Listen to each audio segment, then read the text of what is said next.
لو كل مرة تبدأ تتعلم إنجليزي بتدخل على القاموس تلاقيك ضايع ما بين 100,000 كلمة ومش عارف تبدأ منين، ادخل معانا تحدي 5000 كلمة من أكسفورد.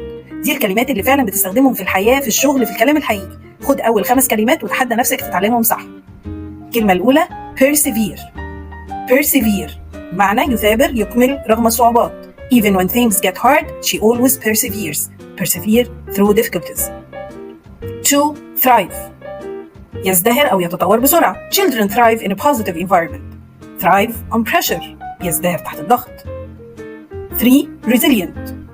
resilient صامت أو قادر يتخطى الظروف الصعبة. She's a resilient woman who never gives up. Collocation emotionally resilient. 4. compassion. compassion تعاطف أو رحمة. He treated the victims with compassion. Collocation show compassion. 5. cautious. cautious حذر. Be cautious when driving in the rain.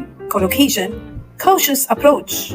تابع صفحتنا على الفيسبوك اللي يوميا بينزل عليها كلمة منهم بالشرح، بالإضافة لحاجات تانية كتير. ولو عايز الحلقة الجاية اعمل فولو سبسكرايب وخليك مستعد لمجموعة الكلمات الجاية.